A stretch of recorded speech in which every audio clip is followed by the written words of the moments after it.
Kiranya Tuhan berkenan memberkati rumah keluargaku. Apa yang telah Tuhan berkati, diberkatilah untuk selamanya. Sebab Tuhan melindungi, Tuhan menyinari dengan wajah-Nya, memberi kasih karunia, damai sejahtera. Tuhan Yesus berkati.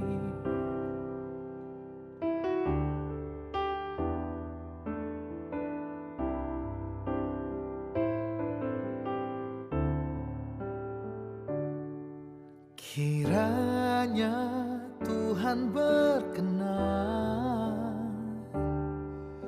memberkati rumah keluargaku.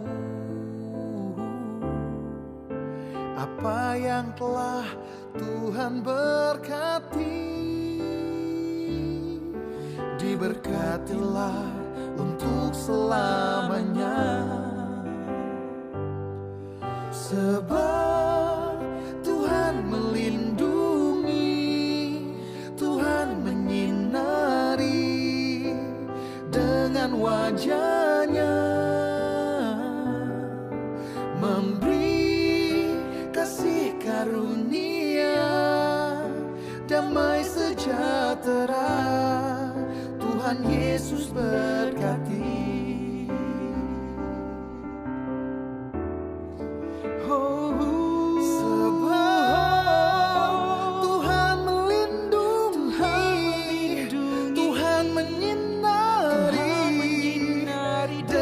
Wajah-Nya, memberi kasih karunia, damai sejahtera. Tuhan Yesus berkati. Memberi kasih karunia, damai sejahtera. Tuhan Yesus berkati. Tuhan menghadapkan wajah-Nya kepadamu dan memberi engkau damai sejahtera. Amin.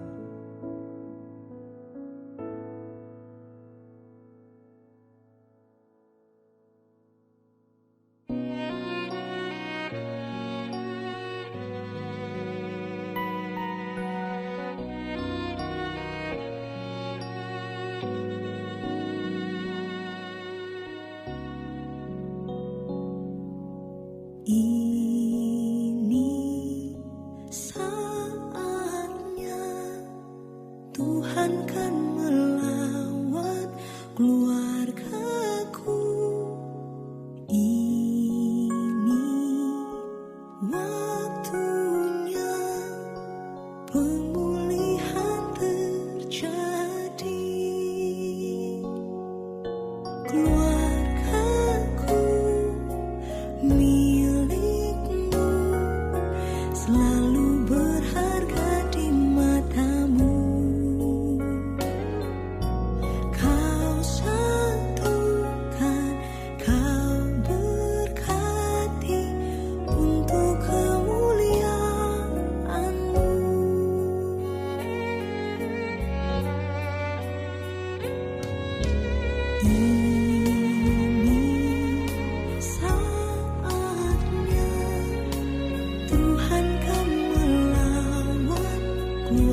kita semuanya. Kami Sekolah Kristen Kalam Kudus, Surabaya, berada di bawah naungan Yayasan Kalam Kudus Indonesia. Sekolah Kristen Kalam Kudus yang berada di 28 kota di seluruh Indonesia sampai saat ini. Di era digital ini, Sekolah Kristen Kalam Kudus semakin meningkatkan mutu pendidikan. Sekolah yang berbasis digital, agar pelayanan yang kami lakukan sesuai dengan perkembangan zaman. Namun, tidak menyampingkan, tidak mempengaruhi bagaimana pelayanan misi semula, memperkenalkan Kristus, memberikan nilai-nilai Kristiani, memberikan di mana pembentukan karakter Kristiani sesuai dengan anak-anak di masa ini, bahkan ditanamkan dari masa ini untuk boleh menjadi anak-anak yang sesuai apa yang Tuhan inginkan. Masa pandemi ini, Sekolah Kristen Kalam Kudus menggunakan pembelajaran secara virtual dan tatap muka sesuai dengan perkembangan lainnya, sehingga Sekolah Kristen Kalam Kudus pembelajaran blended learning sesuai visi Sekolah Kristen Kalam Kudus, membangun manusia yang utuh, takut akan Tuhan, mandiri, berguna bagi dunia. Mari percayakan putra-putri Bapak Ibu sekalian untuk boleh menyekolahkan anak-anaknya bertumbuh bersama dengan kami di Sekolah Kristen Kalam Kudus Surabaya. Tuhan memberkati kita semuanya. Amin.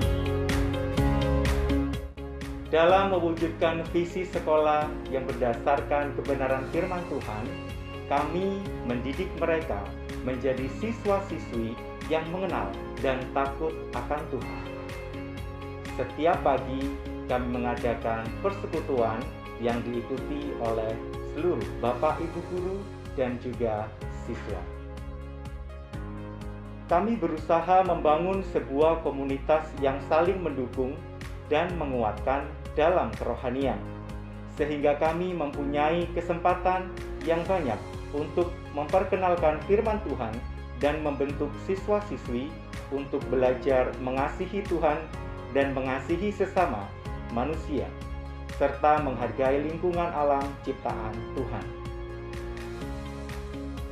Kegiatan-kegiatan kerohanian dimulai dari usia dini sampai SMA, baik itu ibadah bersama, kelompok tumbuh bersama, retreat, mendidik mereka untuk melayani Tuhan, dan masih banyak kegiatan-kegiatan yang menekankan kepada pertumbuhan iman.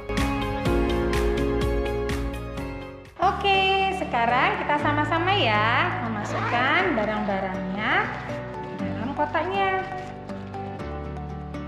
Hand sanitizer, kemudian masker,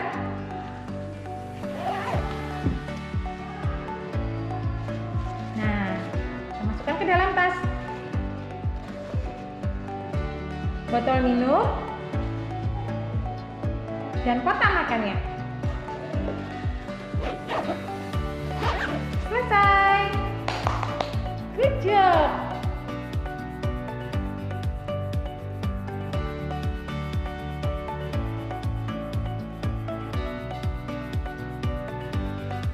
Mendidik siswa-siswi menjadi mandiri sangatlah tidak mudah. Membutuhkan proses panjang dan kesabaran.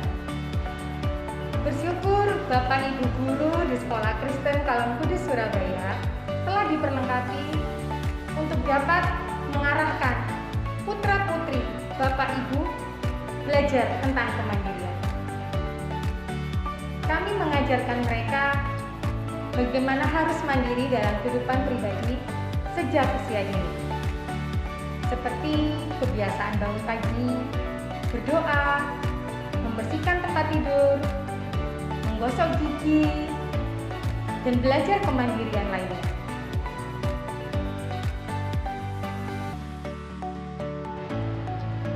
Kami berkomitmen membina para siswa-siswi bertumbuh menjadi manusia yang sehat mental, berbudi pekerti luhur, dan bertanggung jawab dalam kehidupan mereka secara pribadi. Kami melakukan ini karena kami memahami dan mengerti bahwa jika para siswa-siswi bisa mandiri, maka mereka selangkah maju untuk menjadi anak-anak yang berprestasi. Kami pendidik dari Sekolah Kristen Kalam Kudus, cabang Surabaya. Kami mempunyai satu komitmen bersama, yaitu memberikan pengetahuan dan keterampilan yang berkualitas kepada para guru, karyawan, dan para siswa. Keberhasilan pendidikan dapat dilihat melalui setiap kegiatan-kegiatan yang diberikan kepada mereka semua, melalui berbagai macam kegiatan. Salah satunya kegiatan yang bisa mendukung, yang bisa bermanfaat bagi kita semua adalah iCare, kunjungan ke panti asuhan, kunjungan ke panti jompo, juga pelayanan yang ada di gereja. Pelayanan di gereja menjadi sarana, menjadi alat bagi para guru, siswa mengembangkan bagaimana menjadi seorang pribadi yang berguna, bermanfaat bagi masyarakat di sekitar. Semuanya ini dapat berjalan karena campur tangannya Tuhan. Harapan setiap kita semua menjadi seorang yang berguna dan menjadi saluran berkat yang seperti Tuhan.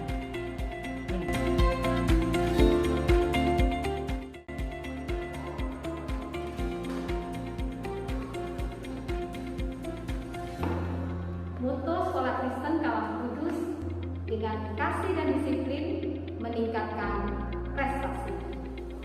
Kasih yang berasal dari Tuhan menjadi dasar bagi kami, Bapak Ibu Guru, dalam mendukung dan memberikan perhatian kami kepada siswa-siswi sekolah kami. Kasih menolong kami mengajarkan kepada siswa-siswi disiplin dalam belajar, sehingga mereka mencintai kedisiplinan.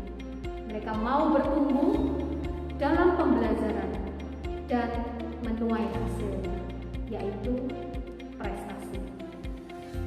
Ada banyak prestasi yang telah diperoleh siswa-siswi kami setiap tahun. Hal ini tidak diperoleh dengan mudah, tetapi membutuhkan proses dan perhatian yang terus-menerus sampai berhasil. Itulah kebanggaan kami sebagai pendidik-pendidik Kristen yang melihat siswa-siswi kami mengasihi Tuhan dan bergairah untuk belajar.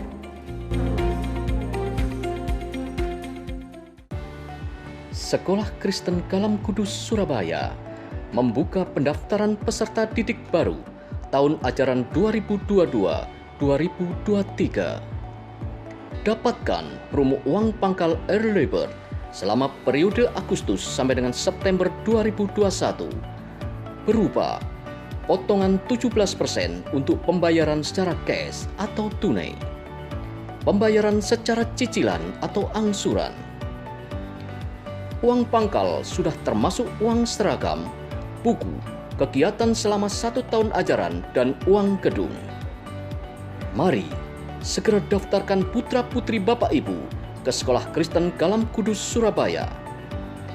Hubungi kontak person kami, Miss Sari, nomor 0822 450 73815.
Selamat pagi Bapak Ibu, saudara-saudara yang terkasih dalam Tuhan Yesus Kristus.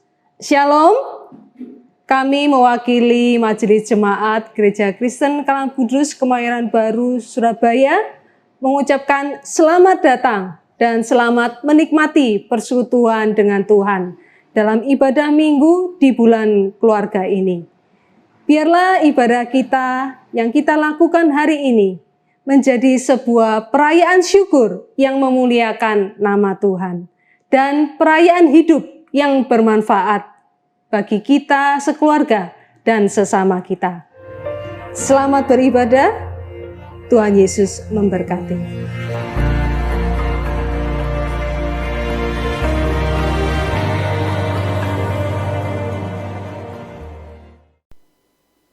Jemaat terkasih, salam sejahtera dalam kasih Kristus. Di tengah situasi pandemi COVID-19 saat ini, kita bersyukur bahwa Tuhan Yesus, Sang Pemimpin Gereja, senantiasa menolong tiap-tiap keluarga, sehingga kita sekeluarga dapat merasakan kasih, penyertaan, dan berkat-Nya dalam kehidupan ini.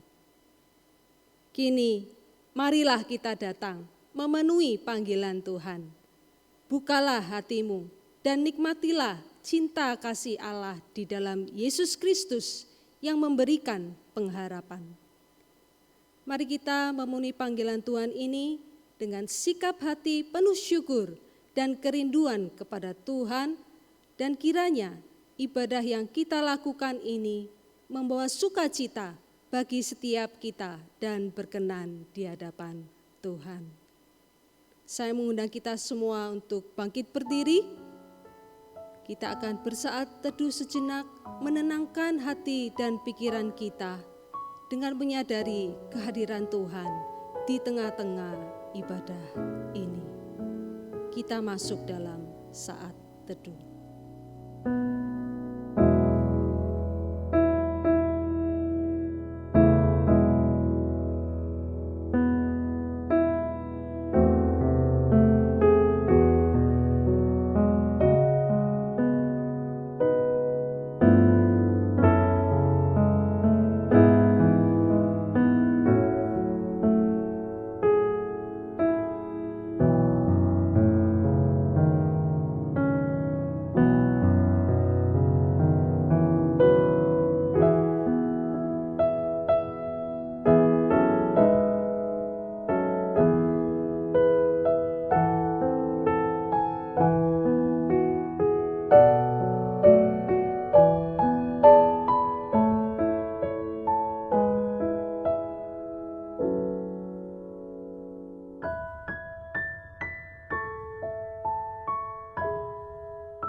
Ibadah minggu kedua dalam rangka bulan keluarga ini, kita khususkan dengan pengakuan bahwa pertolongan kita adalah di dalam nama Tuhan yang menciptakan langit dan bumi, yang kasih setianya kekal selama-lamanya, dan yang tidak meninggalkan pekerjaan tangannya.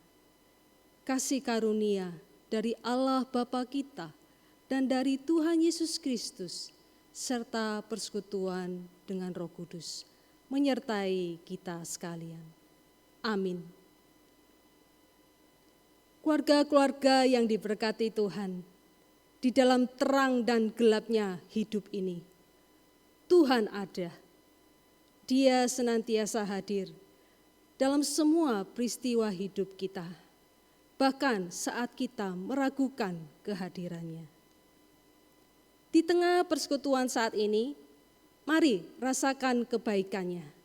Dan sekalipun ada begitu banyak hal yang terjadi dalam hidup kita, marilah, biarlah yang hilang hanya rancangan, jangan pengharapan kita. Oleh karena itu, dengan hati penuh syukur dan sukacita, mari datang untuk menghadap Tuhan yang Maha Mulia dengan menaikkan pujian bagi kemuliaannya. Bapa di sorga, hatiku bersyukur.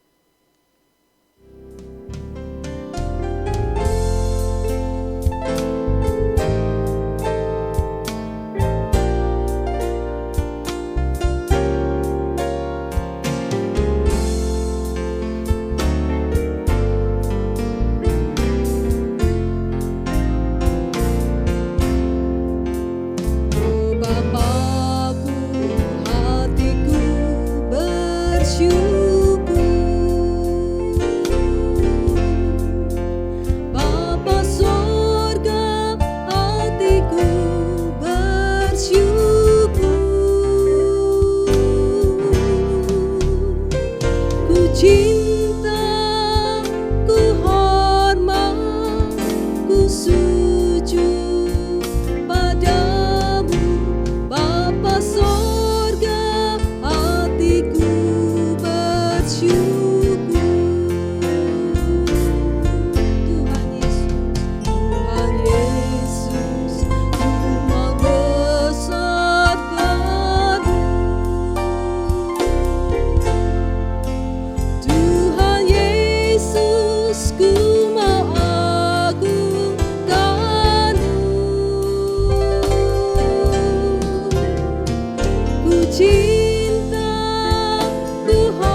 hatiku.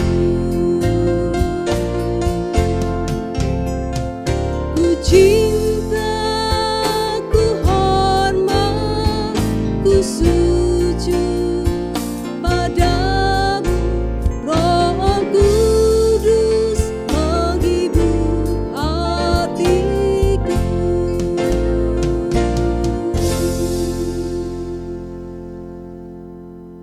Allah Bapa kami yang bertata di dalam kerajaan surga, pagi ini kami bersyukur, berterima kasih atas kasih pemeliharaan-Mu ya Tuhan dalam keseharian kami dan keluarga kami di sepanjang minggu ini. Kami bersyukur untuk berkat dan anugerah-Mu yang telah Kau curahkan di dalam hidup setiap kami. Kami bersyukur atas kesempatan yang indah di mana kami masih dapat bersekutu kepada-Mu ya Tuhan, bersama dengan saudara dan keluarga kami di hari Minggu ini melalui ibadah online. Terima kasih ya Tuhan. Ya Tuhan, Engkau juga mengetahui dan mengenal setiap kami pribadi lepas pribadi, juga keluarga lepas keluarga. Kami mengakui dan menyadari bahwa betapa kami tidak bisa berlari dan menyembunyikan segala perbuatan kami yang tidak berkenan di hadapan-Mu itu ya Tuhan. Sebagai suami, sebagai istri dan orang tua, kami mengakui bahwa kami masih belum dapat menjalankan peran kami dengan baik di dalam keluarga. Kami belum dapat menjadi teladan yang baik bagi anak-anak kami ya Tuhan. Kami terlalu sibuk dengan bisnis pekerjaan dan kesukaan kami, sehingga melupakan waktu kami untuk bersekutu bersama keluarga dan dengan Engkau ya Tuhan. Sebagai anak, kami pun juga masih hidup tidak taat, hidup cuek, hidup sekehendak hati kami sendiri, melawan segala perintah dan nasihat orang tua kami. Ya Tuhan, ampunilah kami.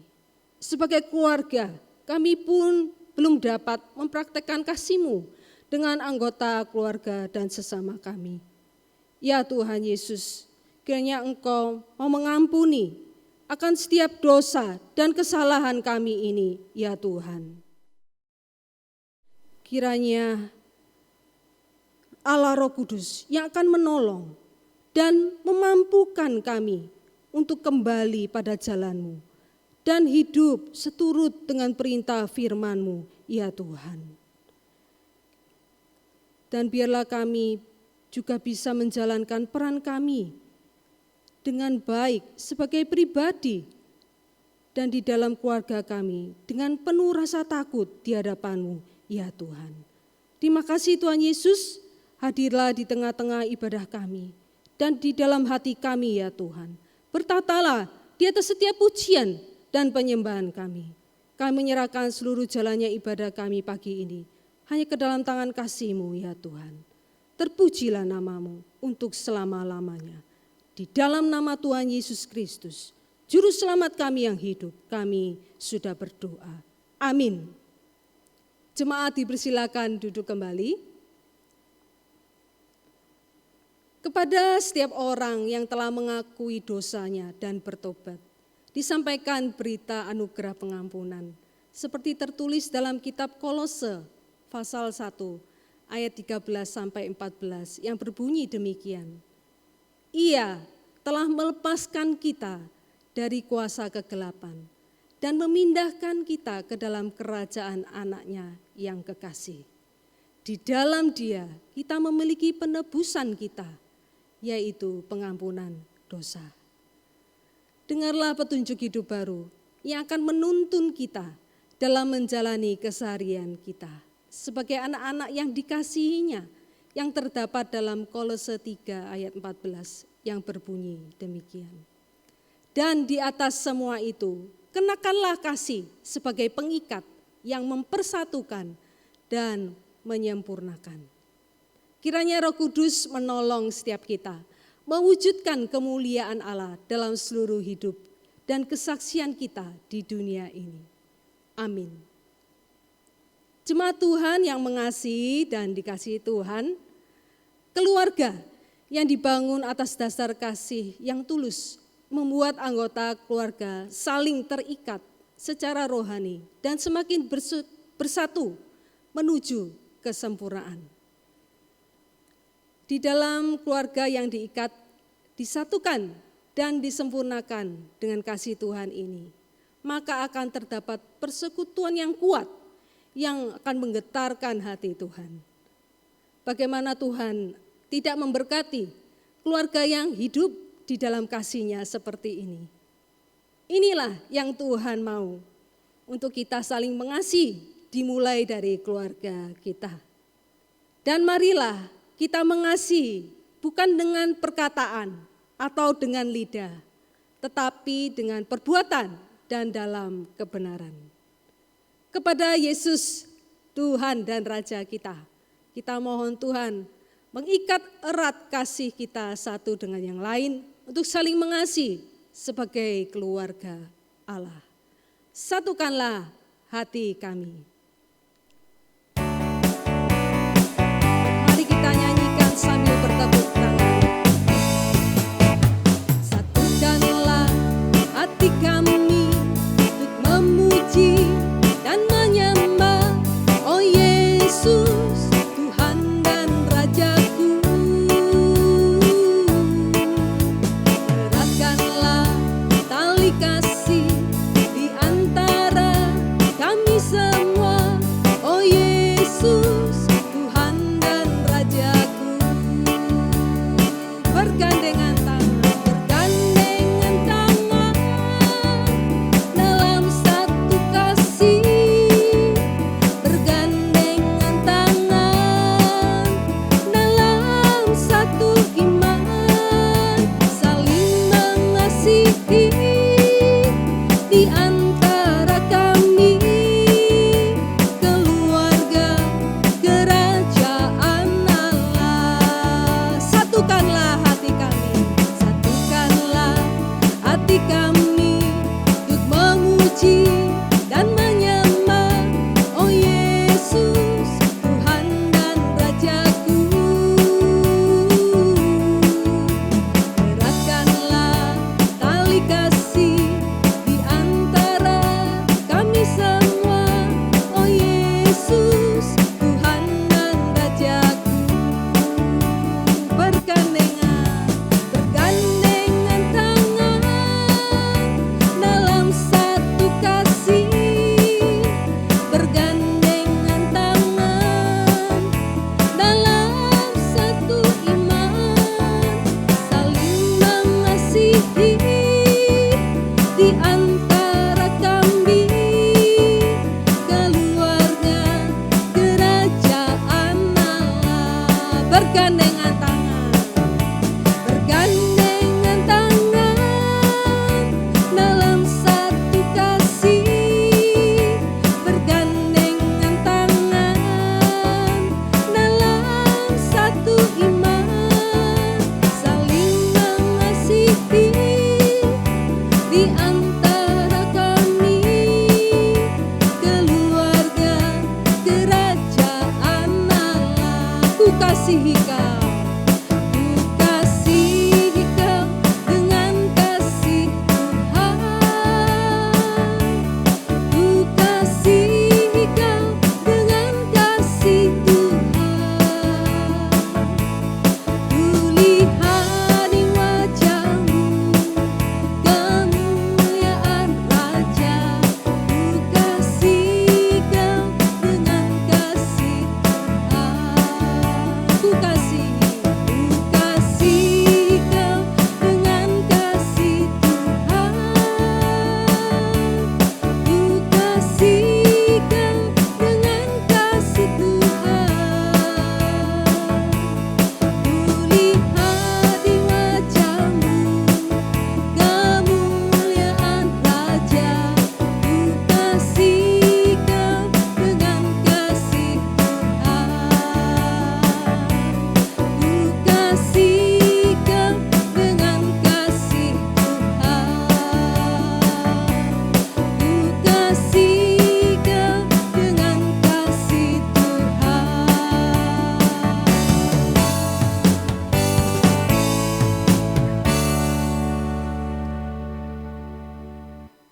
Jemaat terkasih di hadapan Tuhan, Sang Pemimpin Gereja, mari bersama dengan gereja Tuhan dari segala abad dan tempat di muka bumi ini, dengan segenap hati dan mulut kita akan mengikrarkan pengakuan iman kita. Saya mengundang jemaat untuk bangkit berdiri. Kita ucapkan bersama pengakuan iman rasuli. Aku percaya kepada Allah, Bapa yang Maha Kuasa, Khalik langit dan bumi, dan kepada Yesus Kristus, anaknya yang tunggal Tuhan kita, yang dikandung dari Roh Kudus, lahir dari anak darah Maria, yang menderita sengsara di bawah pemerintahan Pontius Pilatus, disalibkan, mati dan dikuburkan, turun ke dalam kerajaan maut. Pada hari yang ketiga, bangkit pula dari antara orang mati, naik ke surga, duduk di sebelah kanan Allah, Bapa yang Maha Kuasa. Dan dari sana Ia akan datang untuk menghakimi orang yang hidup dan yang mati. Aku percaya kepada Roh Kudus, gereja yang kudus dan am, persekutuan orang kudus, pengampunan dosa, kebangkitan tubuh, dan hidup yang kekal. Amin. Jemaat dipersilakan duduk kembali. Kita akan masuk di dalam doa syafaat. Mari kita berdoa bersama. Bapa kami yang bertata dalam kerajaan surga, kembali kami datang menaikkan beberapa pokok doa syafaat kami ke hadapan-Mu ya Tuhan. Kami mengucap syukur atas kondisi Indonesia yang mulai mengalami penurunan angka kasus infeksi COVID-19. Kiranya masyarakat tidak lalai dan terus menjaga diri untuk menerapkan protokol kesehatan secara mandiri. Dan kiranya pemerintah terus dimampukan menerapkan strategi yang tepat untuk menekan penyebaran COVID-19 dengan efektif. Kami juga mengucap syukur atas kesembuhan bagi orang-orang yang terpapar COVID, bagi yang masih dirawat, isoman, maupun dengan status OTG. Mohon Tuhan berikan kesembuhan. Berdoa untuk tenaga kesehatan yang saat ini menjalani vaksin yang ketiga. Biarlah vaksin ini menolong mereka untuk mempunyai tubuh yang tetap sehat untuk dapat melayani masyarakat. Ya Tuhan, WHO telah mengumumkan adanya varian baru COVID-19 yang bernama MU atau B1621 yang infonya lebih ganas dari yang ada sekarang. Mohon hikmat-Mu kepada pemerintah Indonesia yang sedang memikirkan cara mengantisipasi dalam menghadapi kemungkinan serangan varian baru ini. Kami mohon kiranya mutasi virus COVID yang baru ini tidak menyebar secara luas, dan kiranya setiap negara juga sudah mempersiapkan diri dalam mencegah dan menangani penyebaran virus ini. Berdoa untuk kebutuhan vaksin dan strategi untuk menyiapkan diri menghadapi varian yang baru ini.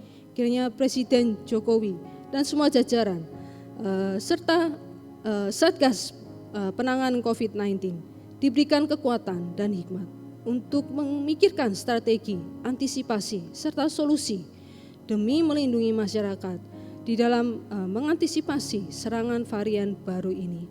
Kami berdoa untuk strategi pemerintah di dalam mengubah status pandemi menjadi endemi. Kiranya segala prasarana yang dibutuhkan, peraturan pemerintah yang sedang disiapkan, dan peran komponen masyarakat dapat mengalami pertolongan dari Allah Tritunggal. Kiranya masyarakat juga dapat menyiapkan diri dan memiliki keberanian menjalankan kehidupan lebih baik secara jasmani maupun rohani. Kami mengucap syukur atas upaya pemerintah untuk memutus akan penyebaran virus ini melalui PPKM yang cukup berhasil sehingga Surabaya saat ini masuk dalam kategori level 2. Kami mohon agar masyarakat tidak terlena dan tetap disiplin menjaga protokol kesehatan serta segera memberikan diri mereka untuk divaksin sehingga akan terbentuk herd immunity di dalam masyarakat Indonesia. Bapak di sorga, dengan diberlakukannya PPKM tentunya sangat berdampak bagi perekonomian negara kami. Banyak pengusaha yang dengan terpaksa harus menutup usahanya dan banyak karyawan yang kehilangan mata pencariannya.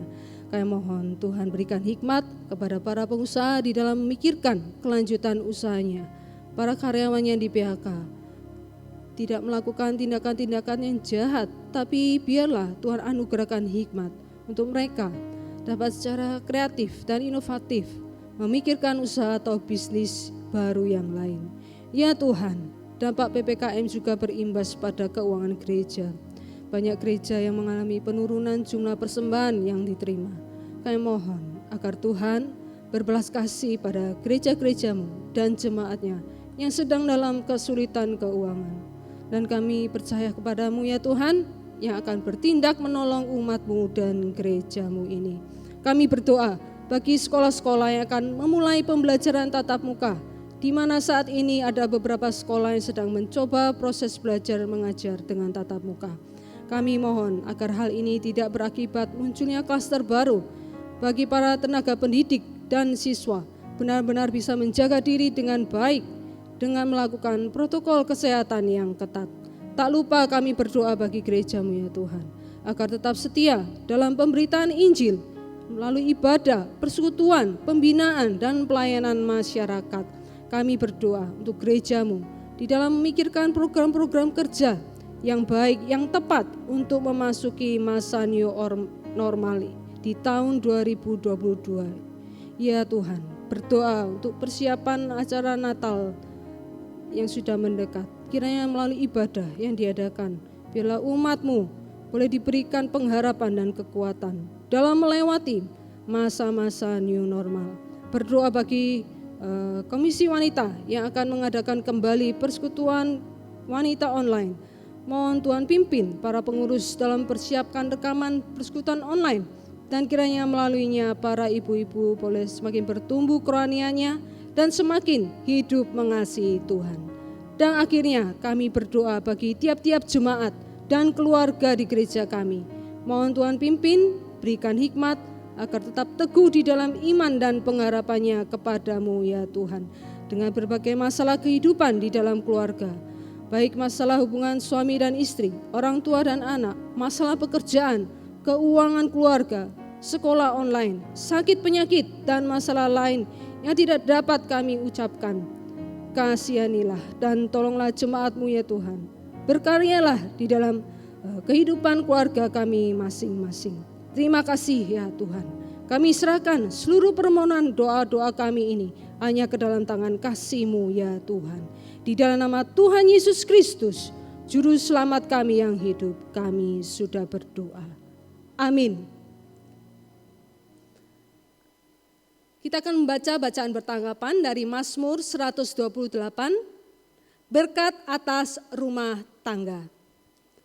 Berbahagialah setiap orang yang takut akan Tuhan, yang hidup menurut jalan yang ditunjukkannya. Apabila engkau memakan hasil jerih payah tanganmu, berbahagialah engkau dan baiklah keadaanmu.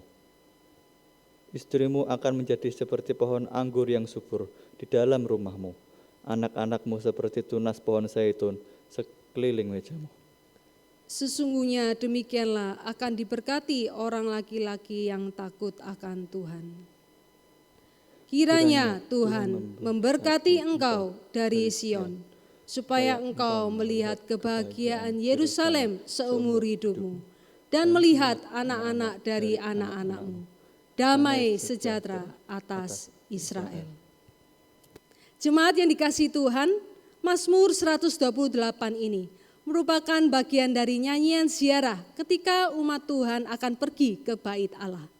Orang Israel yang berumur di atas 12 tahun harus pergi ke Yerusalem, dan di tengah-tengah perjalanan mereka menaikkan nyanyian-nyanyian.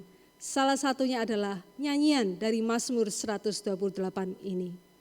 Ini adalah satu kerinduan bagi mereka, yaitu setiap keluarga yang pergi menyembah ke Yerusalem mendapatkan berkat bagi rumah tangga mereka. Keluarga yang hidup takut akan Tuhan pasti akan diberkati dan menjadi berkat bagi orang-orang di sekitarnya. Kepada orang benar, Tuhan berjanji tidak akan membiarkan anak cucunya meminta-minta, tetapi sebaliknya dijanjikan ada berkat di atas kepala orang benar. orang benar kan bertunas.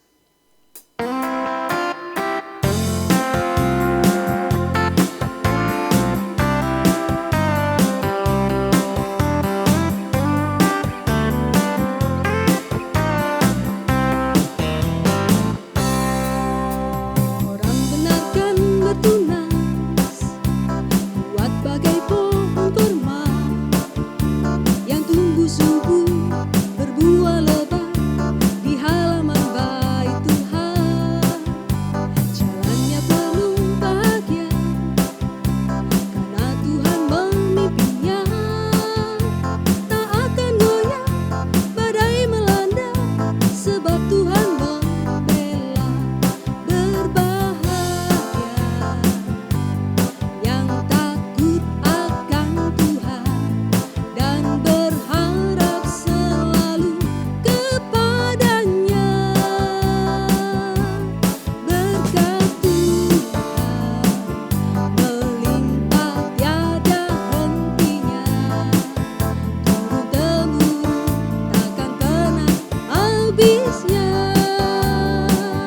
Dengan penuh iman, orang benar kan bertunas, kuat bagai pohon kurma yang tumbuh subur, berbuah lebat di halaman bait Tuhan.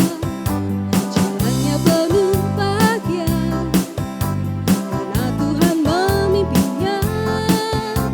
Tak akan goyah badai melanda, sebab Tuhan membela. Tak akan goyah badai melanda, sebab Tuhan membela. Tak akan goyah badai melanda, sebab Tuhan membela.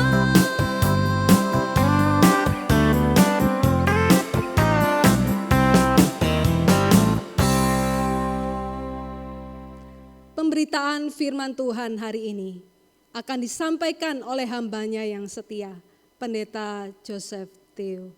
Waktu dan tempat kami persilakan. Salam hari Minggu untuk seluruh jemaat Gereja Kristen Kalem Kudus Kemayoran Baru, Surabaya. Hari ini kita masih dalam suasana bulan keluarga. Kiranya melalui bulan keluarga ini kita semakin dikuatkan. Keluarga-keluarga kita betul-betul punya basic, punya dasar iman Kristen yang kuat. Hari ini kita bicara tentang 4 pilar keluarga Kristen. Kita berdoa terlebih dahulu sebelum kita mendengarkan firman Tuhan. Ya Allah Bapa kami di dalam sorga, terima kasih untuk kesempatan kami boleh belajar kembali dari firman Tuhan. Apa yang Tuhan mau katakan di minggu kedua bulan keluarga, kiranya kami boleh praktekkan nanti di dalam keluarga-keluarga kami. Tidak ada kata terlambat ketika kami ingin belajar firman Tuhan. Tidak ada kata terlambat ketika kami ingin menanamkan firman Tuhan, basic dasar firman Tuhan bagi keluarga kami. Kiranya Tuhan berkati kami. Terima kasih Tuhan, kami berserah dan bersyukur dalam nama Tuhan Yesus Kristus. Amin. Saudara-saudara, mari kita melihat Alkitab kita dari Efesus pasalnya yang kedua ayat 19 sampai 20. Efesus pasal 2 ayat 19 sampai dengan 20. Saya sudah mengutipkannya di slide, tapi kalau saudara ingin membuka Alkitab silakan, dan nanti juga ada satu perbandingannya dari Kolose 2 ayat yang ke-7. Saya ingin bacakan buat kita Efesus 2 ayat 19 dan 20. Demikianlah kamu bukan lagi orang asing dan pendatang, melainkan kawan sewarga dari orang-orang kudus dan anggota-anggota keluarga Allah yang dibangun di atas dasar para rasul dan para nabi dengan Kristus Yesus sebagai batu penjuru. Keluarga Allah yang dibangun di atas para nabi dan para rasul dengan Kristus Yesus sebagai batu penjurunya. Dan ini relevan dan paralel dengan Kolose 2 ayat yang ke-7. Kolose 2 ayat yang ke-7 berkata demikian. Hendaklah kamu berakar di dalam Dia dan dibangun di atas Dia. Hendaklah kamu bertambah teguh dalam iman yang telah diajarkan kepadamu, dan hendaklah kamu melimpah di dalam dengan ucapan syukur. Artinya keluarga-keluarga ini, keluarga-keluarga Kristen itu punya akar yang kuat di dalam Tuhan Yesus Kristus, sehingga melimpah dengan ucapan syukur. Dan keluarga-keluarga yang berakar, berbasiskan kepada Rasul, Nabi dengan Kristus Yesus sebagai batu penjuru. Saya ingin mengawalinya dengan introduksi begini, saudara-saudari. Ada 3 sekolah sebetulnya untuk kita. Sekolah yang pertama adalah sekolah keluarga. Orang tua kita lah sebagai gurunya. Orang tua kita lah guru kehidupan kita. Orang tua kita lah guru pertama dalam kehidupan kita. Dari ayah kita belajar menjadi seorang manusia. Dari ibu kita belajar bagaimana membangun satu keluarga. Banyak orang-orang ahli-ahli pendidikan berkata, mendidik satu laki-laki itu artinya mendidik satu manusia. Tapi mendidik satu perempuan itu berarti mendidik satu keluarga. Bagaimana ini menjadi satu pilar yang penting dalam kehidupan kita. Bahwa sekolah pertama itu adalah keluarga. Siapa guru pertama? Papa mama kita, ayah ibu kita. Dari mereka lah kita belajar sopan santun, kita belajar etika, kita belajar kehidupan ini. Tapi sekolah yang kedua adalah sekolah formal. Dan guru di kelas, itulah guru kita kedua. Disinilah anak dan kita semuanya belajar tentang ilmu. Kita belajar tentang akademik, kita belajar tentang sains. Disinilah kita belajar tentang guru. Kita belajar bersama dengan guru kelas kita. Yang ketiga adalah sekolah pergaulan, sekolah sosial pergaulan. Disinilah teman adalah guru ketiga kita. Teman adalah guru ketiga kita. Dan anak belajar tentang apa? Maaf, saya langsung mengutip poinnya, saudara-saudara. Walaupun juga banyak kita belajar dari pergaulan, tapi disinilah kita belajar tentang dosa. Wow. Inilah hidden curriculum. Inilah kurikulum tersembunyi. Di rumah kita tidak belajar dosa. Di sekolah, kelas kita tidak belajar dosa. Tapi ketika keluar dari kelas, disitulah kita belajar bergaul dengan teman-teman. Disitulah ada banyak kurikulum-kurikulum tersembunyi. Dan biasanya itu yang lebih gampang diingat dari murid-murid, daripada kita semuanya. Ketika mulai sekolah formal, disitulah anak kita, atau kita dulu waktu masih kecil, itulah kita baru kenal dunia luar.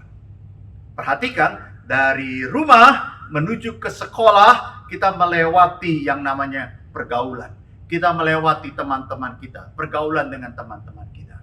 Anak saya satu kali pulang lalu berkata, babi lu, maaf ya, ini gak vulgar sekali. Tapi saya harus contohkan ini. Dari mana dia belajar kalimat seperti itu? Tidak mungkin dari ayah ibunya. Apalagi saya pendeta. Tidak mungkin juga belajar dari guru TK-nya. Saya tanya, dari mana kau belajar? Dari teman. Dan dia ikutin teman. Hidden curriculum ini yang berbahaya, saudara-saudara. Itu sebabnya ada 3 sekolah dalam kehidupan kita. Yang mana yang kita harus betul-betul perhatikan dan harus waspada. Berikutnya, saudara-saudara, mari kita belajar tentang pilar yang pertama. Apa itu? Pilar iman. Pilar keluarga yang pertama adalah pilar iman. Apa artinya dibangun di atas dasar para rasul dan para nabi? Apa artinya dibangun di atas para nabi dan para rasul? Saudara-saudara, nabi itu dari kata naba, yang berarti orang yang diutus untuk menyampaikan firman Tuhan kepada umatnya, tetapi hanya di dalam daerah lokal, hanya di daerah Israel dan sekitarnya. Itulah nabi. Nabi adalah yang diutus Tuhan, Tuhan berbicara, lalu Tuhan berkata sampaikan kepada para umatku. Tetapi masih di dalam batas hanya daerah Israel dan sekitarnya. Apa itu rasul? Rasul itu dari kata apostolos. Artinya apostolos ini dari 2 kata, saudara-saudari. Apo itu artinya dari, dan stelos. Stelos itu artinya aku kirim, aku utus, utusan. Jadi apostolos itu adalah aku kirim, Tuhan mengirim. Ya, dalam bahasa Latin rasul itu artinya missio, dan kita ngerti itu menjadi kalimat, menjadi kata missionaris. Artinya orang yang diutus.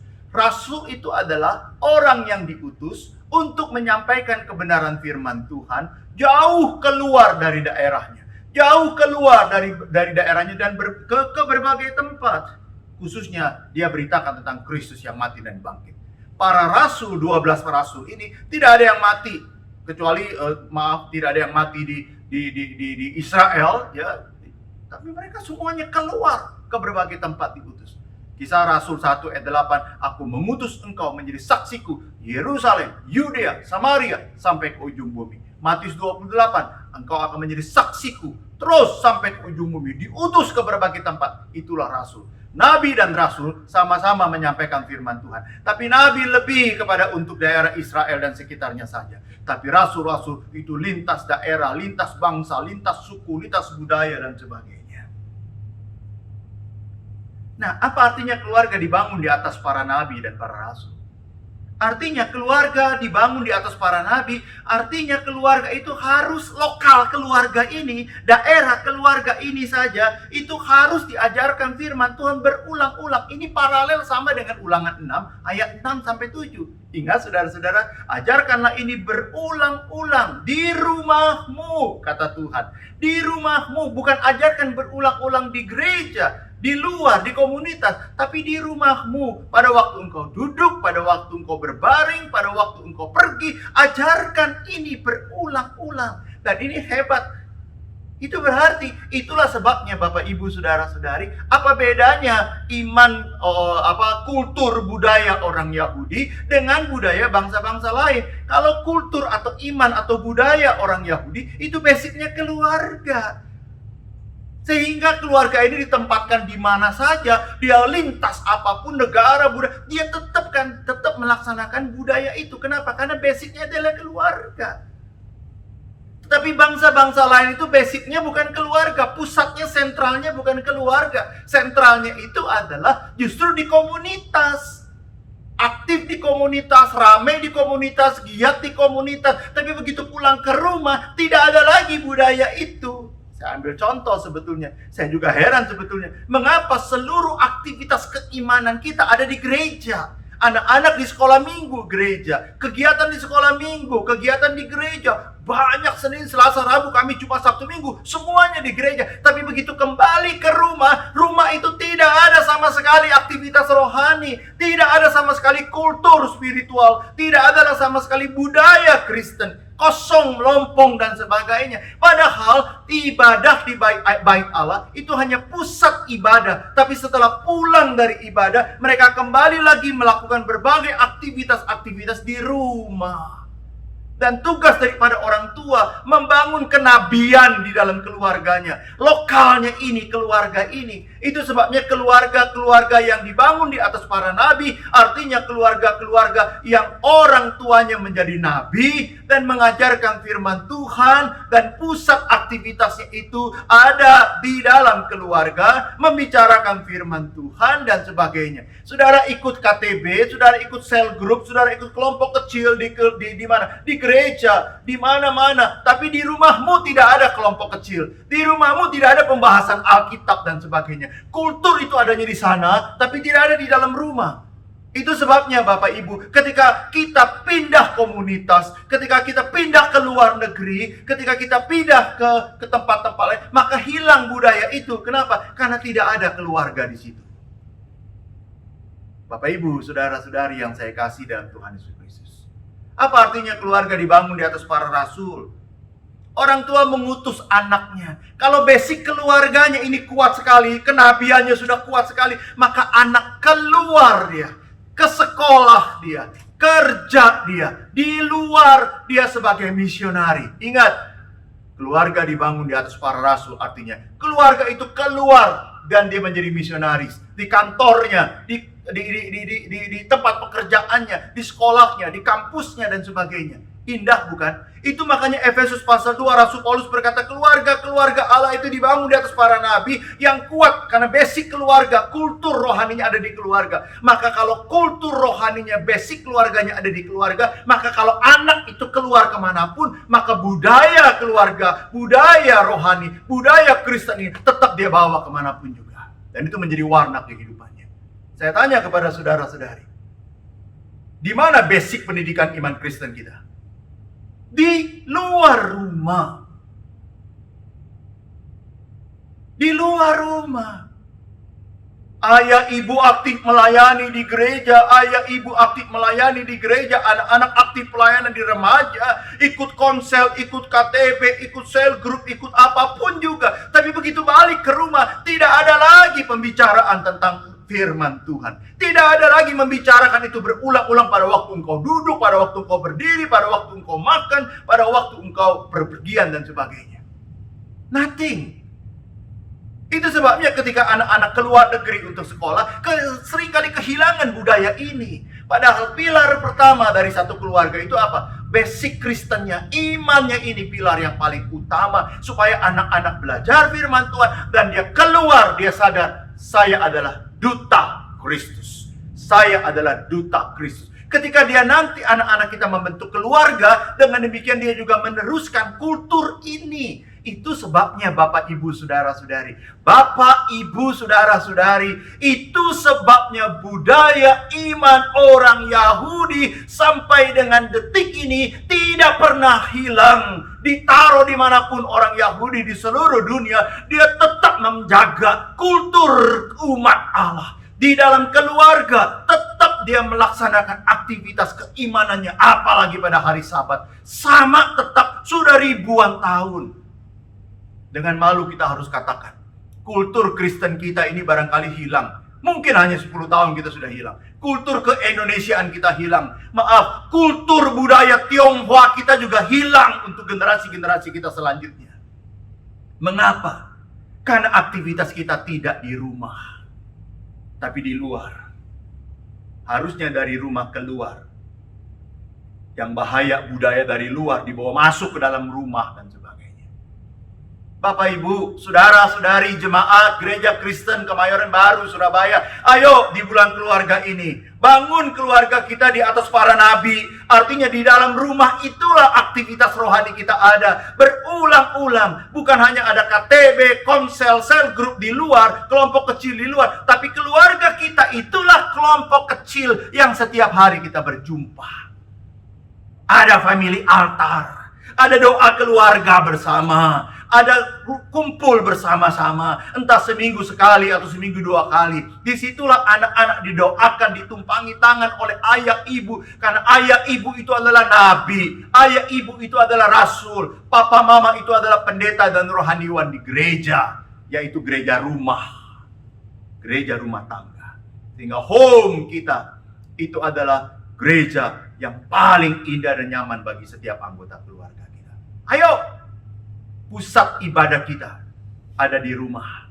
Pusat aktivitas rohani kita, pusat membicarakan firman Tuhan ada di rumah. Itulah yang disebut dengan pilar iman. Pilar iman. Itu pilar yang pertama. Saudara-saudari yang saya kasih, pusat pendidikan iman bangsa Israel itu di keluarga. Sekali lagi, bukan di bait Allah. Ilmu membuat hidup kita menjadi mudah, seni membuat hidup kita menjadi indah, tetapi iman membuat hidup kita menjadi terarah. Kita punya ilmu, kita punya keindahan hidup, tapi hidup kita juga terarah. Goalnya terarah. Itulah Kolose 3:23. Segala sesuatu bagi kemuliaan Allah. Ini adalah konsep yang salah, Bapak Ibu, saudara-saudari. Yang penting anak ngerti, nurut, tidak rewel, tidak mengganggu. Yang penting anak nurut, tidak rewel, tidak mengganggu. Yang kedua, yang penting anak berprestasi dan membanggakan. Ini konsep-konsep yang, ya saya boleh katakan keliru, tidak 100% benar.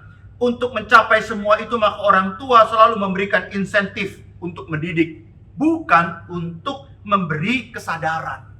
Orang tua selalu memberikan insentif, memberikan reward. Tapi juga seharusnya memberikan kesadaran juga kepada anak-anak kita. Akibatnya anak taat, anak tidak rewel, anak berprestasi demi mendapat sesuatu, tetapi dia kehilangan respek kepada orang tua. Tidak salah kita mengajarkan anak-anak tentang prestasi. Tidak salah kita mengajarkan anak-anak untuk nurut, diam, tidak rewel. Tidak salah. Tetapi itu semuanya dilakukan bukan hanya dengan reward, hanya dengan hadiah, dengan iming-iming, dengan insentif. Tapi kita juga mendidik mereka dengan kesadaran bahwa semuanya ini kau harus kerjakan. Bukan demi sesuatu, tapi demi masa depanmu dan sebagainya. Sehingga pada waktu kesadaran iman itu ada dalam diri setiap anak kita, anak itu nurut, anak itu berprestasi, tetapi anak itu juga tidak kehilangan respect kepada kita sebagai orang tua. Yang kedua, pilar kekuatan ekonomi. Keluarga harus mempunyai ketahanan ekonomi, karena inilah yang akan menunjang kesejahteraan keluarga. Ingat, tidak bisa hanya beriman saja. Iman itu melahirkan rajin. Iman itu melahirkan kerja keras. Iman itu melahirkan kerja cerdas. Terlalu banyak ayat di Amsal yang mengajarkan tentang hai pemalas, hendaklah engkau rajin dan sebagainya. Saya kira budaya setiap bangsa itu punya apa artinya rajin pangkal kaya dan lain sebagainya, rajin pangkal hemat dan sebagainya Tapi betul-betul memiliki iman yang hidup itu adalah iman yang diwujudkan di dalam kerja, bukan iman yang terus berdoa tanpa kerja dan lain sebagainya.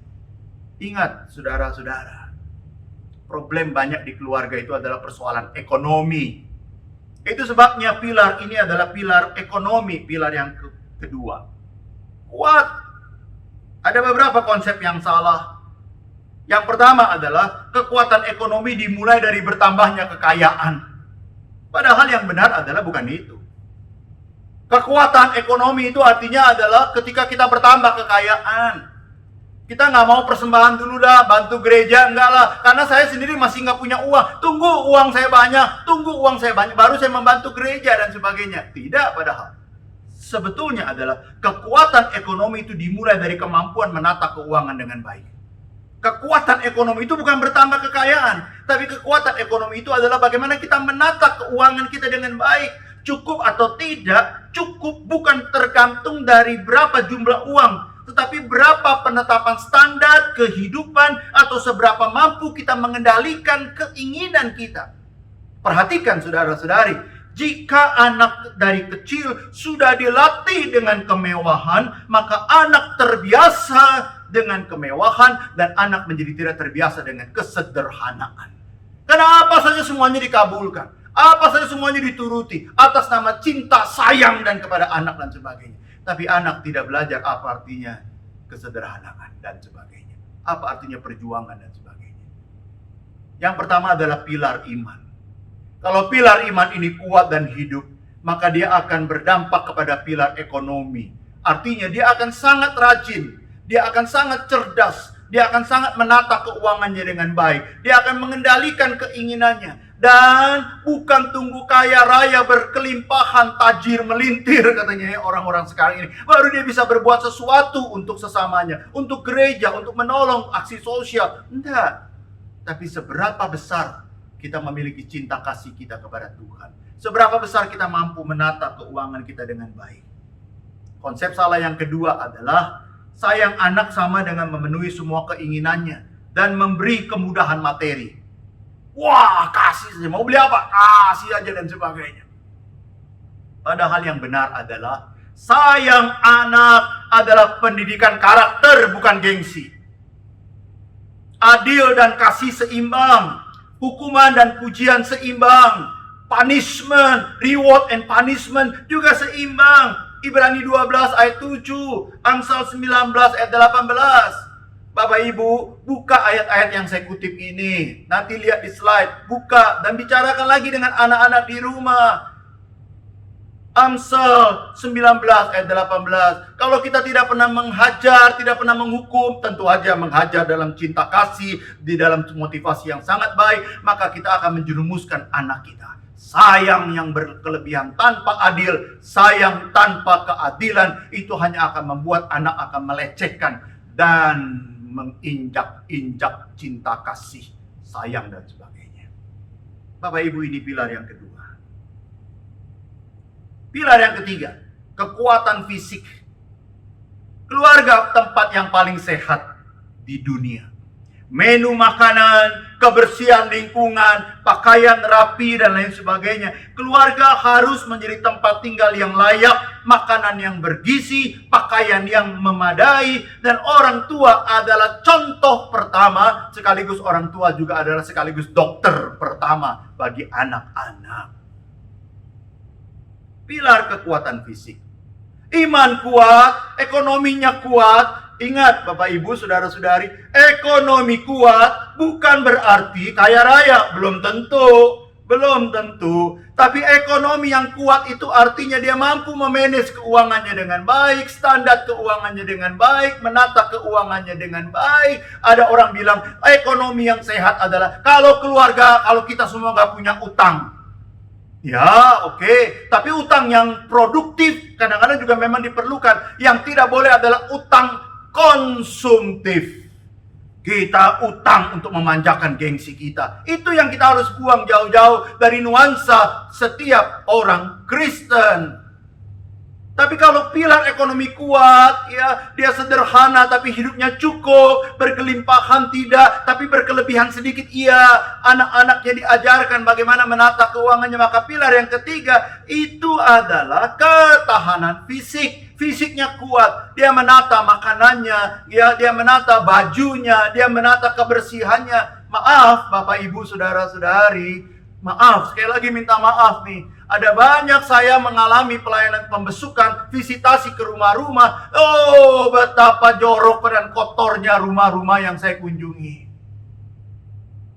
Hai Pak Pendeta mau datang. Wah, cepet-cepet dibersihin rumahnya. Makanya tamu kadang-kadang membuat rumah jadi bersih ya.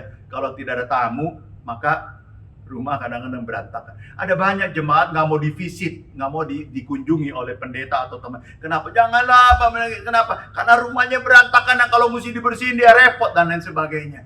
Halo, iman Kristen juga memperhatikan kebersihan. Iman Kristen juga memperhatikan kesehatan. Mengapa banyak orang Kristen tidak mau memakai masker? Mengapa banyak orang Kristen justru mengatakan bahwa COVID itu adalah mengada-ada, halusinasi, dan lain sebagainya? No, itu juga adalah bagaimana kita memperhatikan kesehatan kita, menjaga dan membackup kesehatan kita. Kita pakai masker, kita cuci tangan, kita menerapkan protokol-protokol kesehatan, kita taat kepada PPKM, kita kebaktian online, tidak ada onsite. Itu bukan berarti kita tidak beriman. Justru itu adalah iman. Kan Amsal 22 berkata, orang yang bijak ketika melihat mara bahaya, dia menghindar. Bukan imanku kuat, tabras terus dan sebagainya. Itu bukan iman. Itu menghina Tuhan sesungguhnya.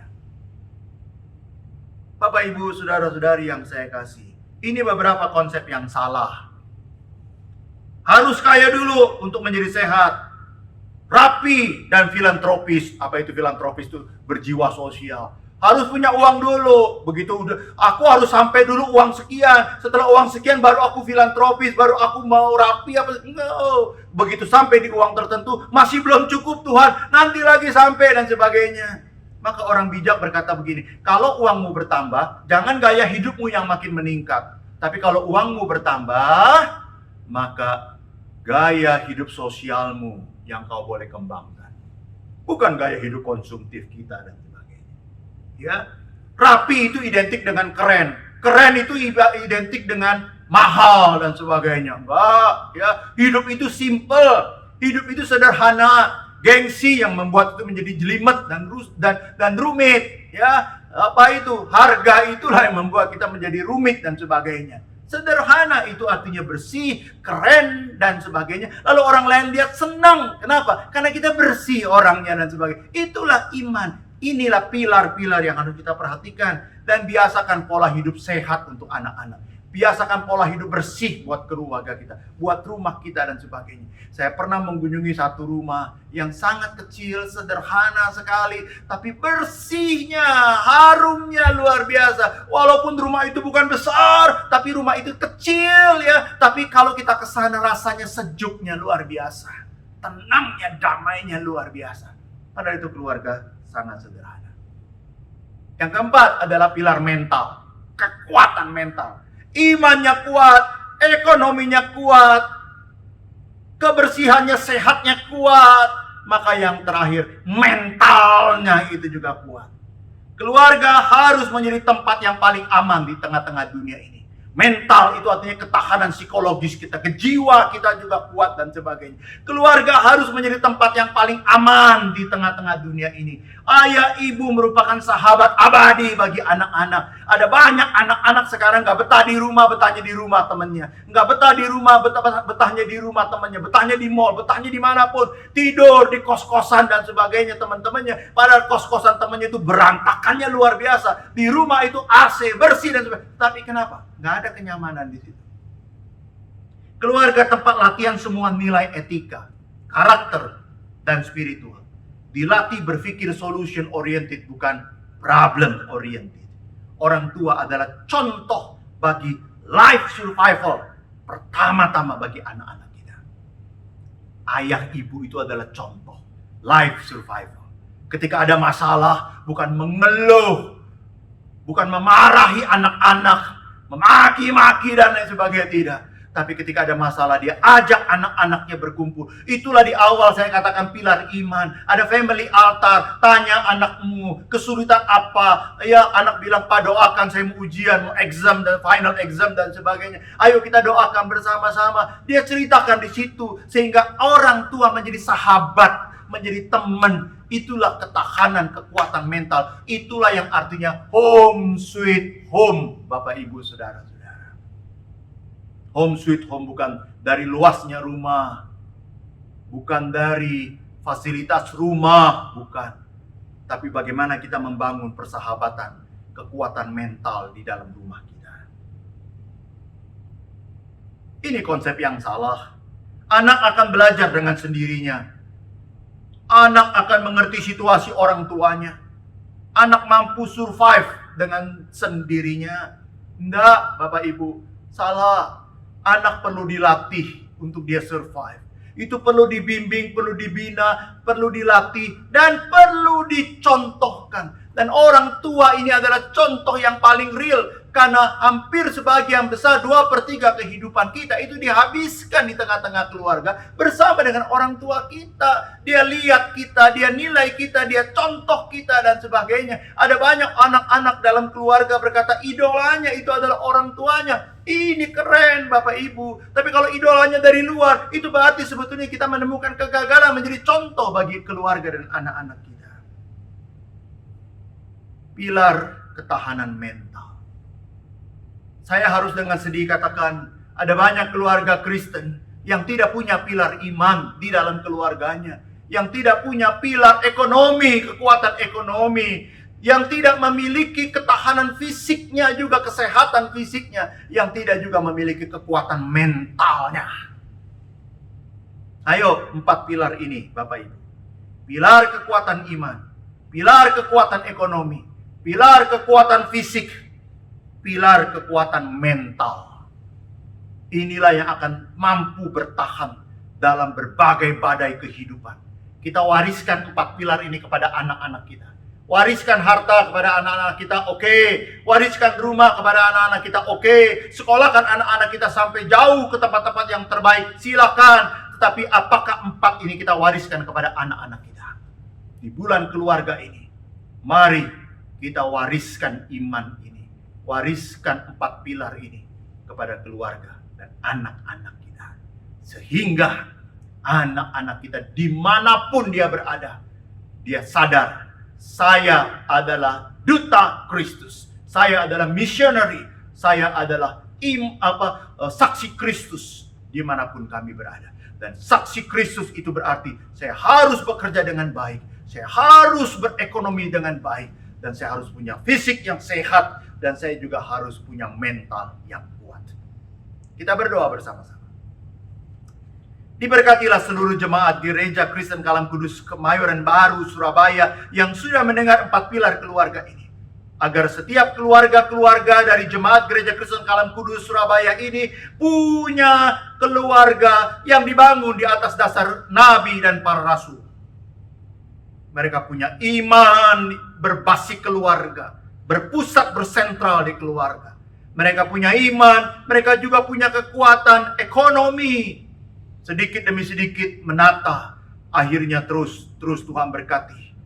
Dan ketika mereka memiliki kekayaan, mereka tetap tidak kehilangan kepribadian sebagai orang Kristen.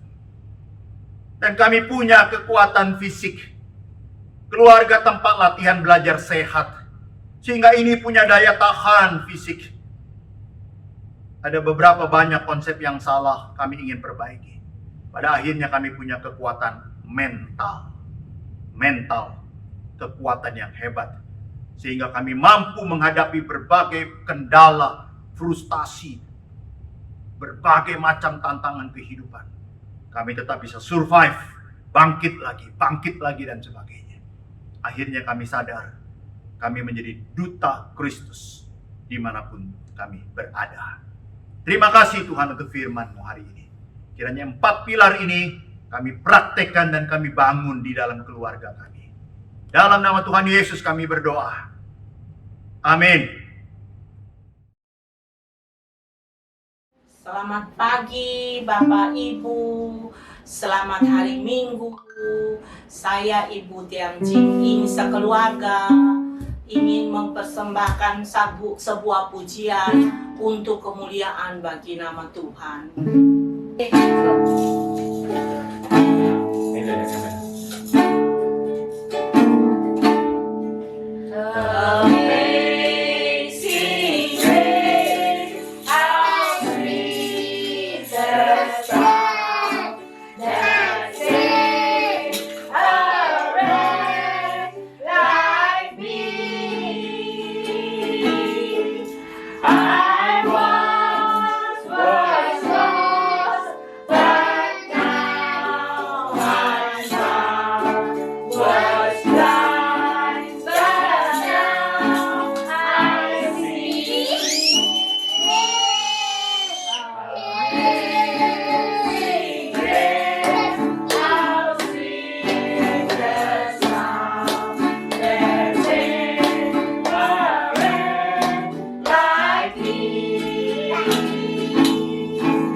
Terima kasih untuk persembahan pujian yang indah dengan judul Amazing Grace dari keluarga besar Ibu Tiam Jing Ing.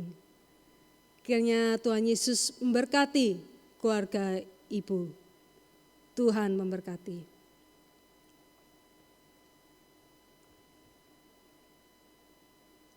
Jemaat yang dikasihi Tuhan, kepada Tuhan yang mengasihi kita dan keluarga kita. Mari saat ini kita mau memberikan persembahan syukur kita yang terbaik kepada Dia. Bapak, Ibu, saudara-saudari dapat memberikan persembahan dengan menggunakan scan barcode QRIS yang tertera di layar, atau bisa juga melalui transfer ke rekening bank gereja kita, ataupun bisa dimasukkan juga di dalam amplop persembahan yang nantinya dapat diserahkan ke gereja. Jemaat yang terkasih, melalui kebenaran firman Tuhan yang telah kita dengar dan renungkan tadi, kita semua diutus untuk terus memelihara kesatuan hidup berkeluarga dengan 4 pilar keluarga. Apapun situasi dan kondisi yang akan kita hadapi, sebesar dan seberat apapun tantangan hidup yang akan menghalangi, mari bersama-sama kita bergandengan tangan dalam ikatan kasih mesra, terus menjaga dan mempertahankan kesatuan hidup berkeluarga. Bersama keluargaku, hidup mengasihi dan melayani Tuhan.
Bapa di dalam sorga, sumber segala berkat kehidupan kami.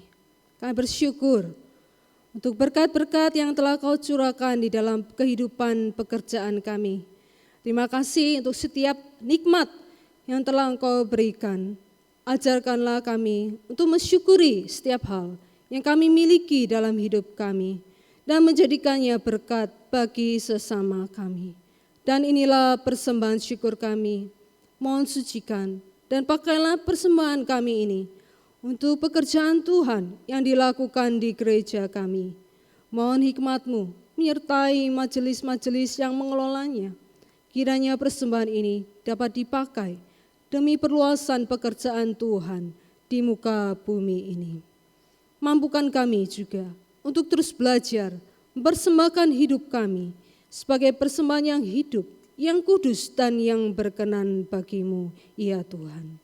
Inilah doa kami Tuhan, yang kami bawa hanya di dalam nama Tuhan Yesus, Juru Selamat kami yang hidup. Amin. Sebab segala sesuatu adalah dari Dia, dan oleh Dia, dan kepada Dia. Bagi Dialah kemuliaan sampai selama-lamanya. Doksologi.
Jemaat Gereja Kristen Kalam Kudus Kemayoran Baru, Surabaya, kita mengakhiri ibadah ini.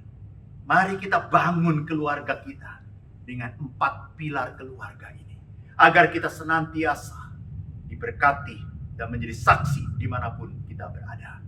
Terimalah berkat Tuhan. Allah Bapa, Putra, dan Roh Kudus Allah Tritunggal memberkati engkau satu persatu. Memberkati seluruh jemaat Gereja Kristen Kalam Kudus Kemayoran Baru, Surabaya. Memberkati setiap keluarga, memberkati imannya, memberkati ekonominya, memberkati fisik kesehatannya, memberkati juga kepribadian dan mentalnya, sehingga setiap keluarga jemaat boleh memiliki 4 pilar ini menjadi keluarga yang sehat iman, sehat ekonomi, sehat fisiknya, sehat mental kepribadiannya. Allah Tritunggal menyertai engkau, memberkati engkau, melindungi engkau dari sekarang ini sampai selama-lamanya. Amin.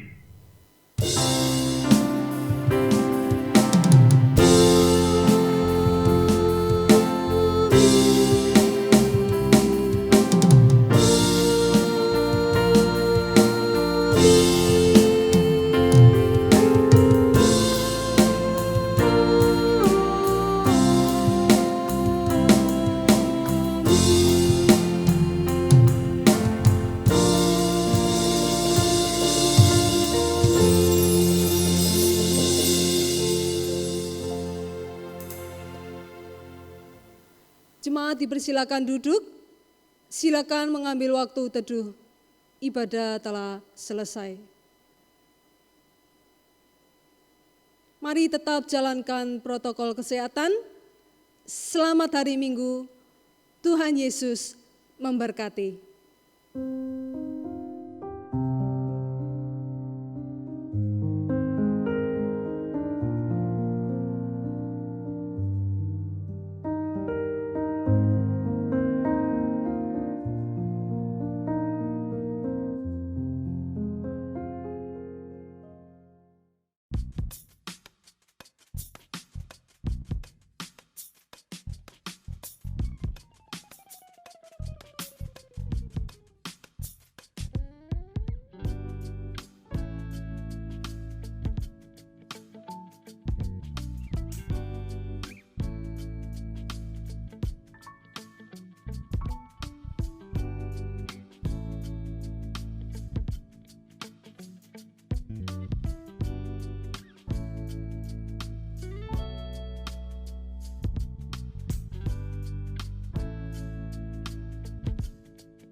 sejahtera bagi kita semuanya.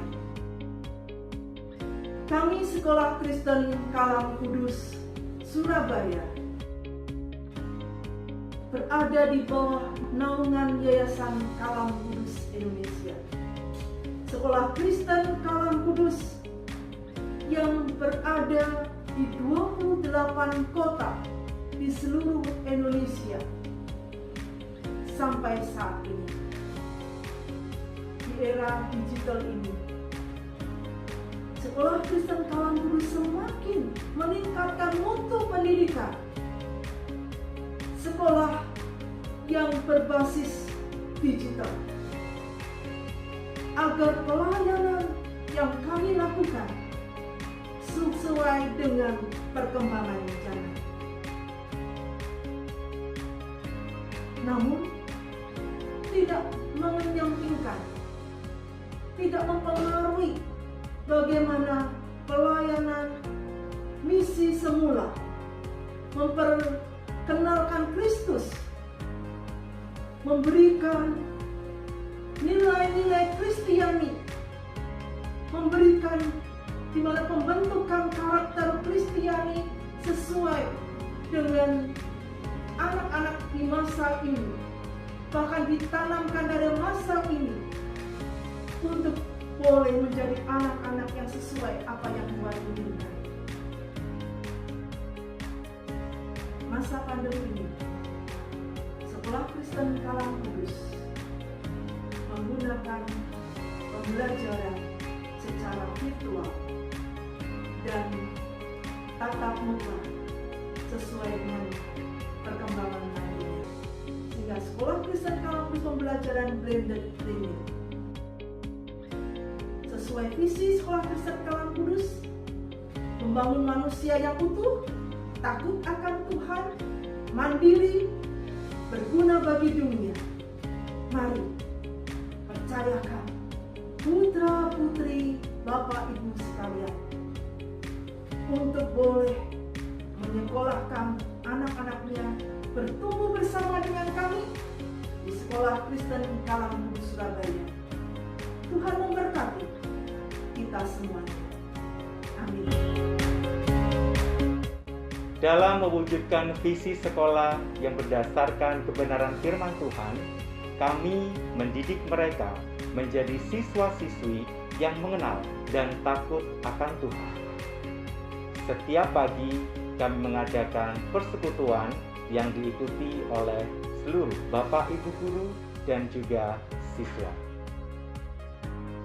Kami berusaha membangun sebuah komunitas yang saling mendukung dan menguatkan dalam kerohanian, sehingga kami mempunyai kesempatan yang banyak untuk memperkenalkan firman Tuhan dan membentuk siswa-siswi untuk belajar mengasihi Tuhan dan mengasihi sesama manusia, serta menghargai lingkungan alam ciptaan Tuhan.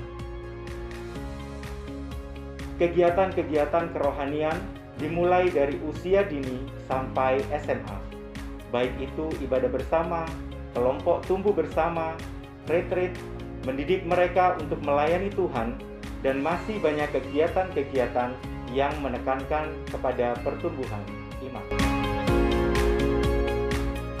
Oke, sekarang kita sama-sama ya memasukkan barang-barangnya ke dalam kotaknya.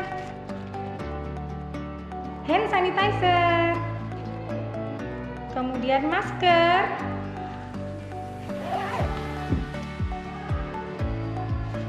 nah, kita masukkan ke dalam tas. Botol minum dan kotak makannya. Selesai. Good job.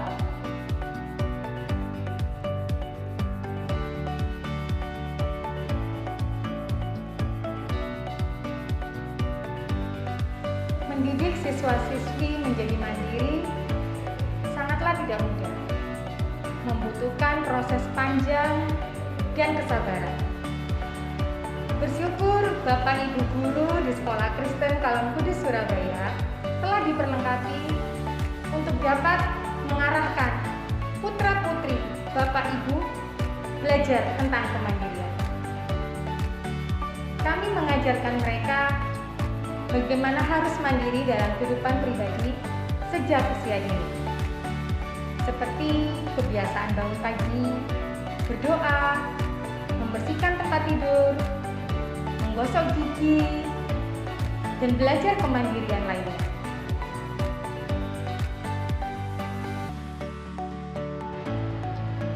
Kami berkomitmen membina para siswa-siswi bertumbuh menjadi manusia yang sehat mental, berbudi pekerti luhur, dan bertanggung jawab dalam kehidupan mereka secara pribadi. Kami melakukan ini karena kami memahami dan mengerti bahwa jika para siswa-siswi bisa mandiri, maka mereka selangkah maju untuk menjadi anak-anak yang berprestasi. Kami pendidik dari Sekolah Kristen Kalam Kudus, cabang Surabaya. Kami mempunyai satu komitmen bersama, yaitu memberikan pengetahuan dan keterampilan yang berkualitas kepada para guru, karyawan, dan para siswa. Keberhasilan pendidikan dapat dilihat melalui setiap kegiatan-kegiatan yang diberikan kepada mereka semua, melalui berbagai macam kegiatan. Salah satunya kegiatan yang bisa mendukung, yang bisa bermanfaat bagi kita semua adalah iCare, kunjungan ke panti asuhan, kunjungan ke panti jompo, juga pelayanan yang ada di gereja. Pelayanan di gereja menjadi sarana, menjadi alat bagi para guru, siswa mengembangkan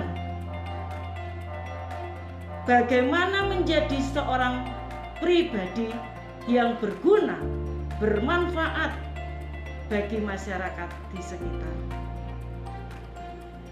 Semuanya ini dapat berjalan karena campur tangannya Tuhan. Harapan setiap kita semua menjadi seorang yang berguna dan menjadi saluran berkat yang seperti Tuhan.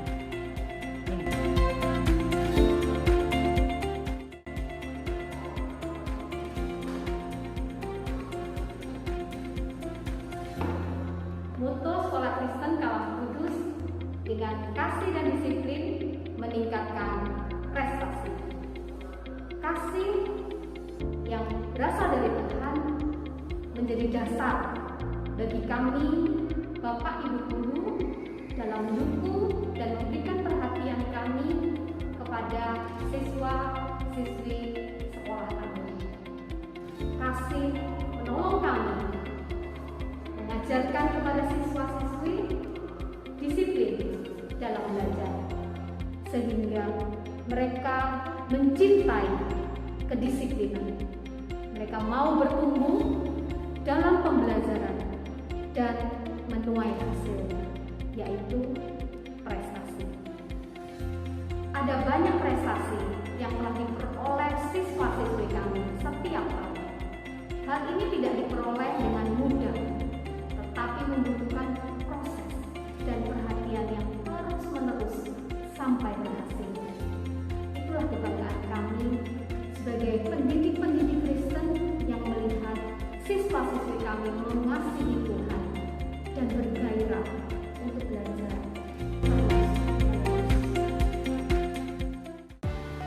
Sekolah Kristen Kalam Kudus Surabaya membuka pendaftaran peserta didik baru tahun ajaran 2022-2023.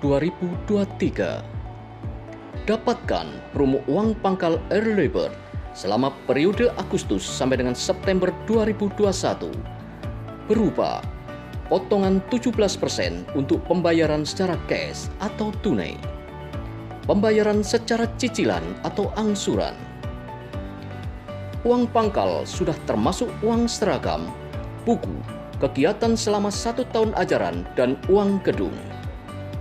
Mari segera daftarkan putra-putri Bapak Ibu ke Sekolah Kristen Kalam Kudus Surabaya. Hubungi kontak person kami Miss Sari nomor 0822 450 73815.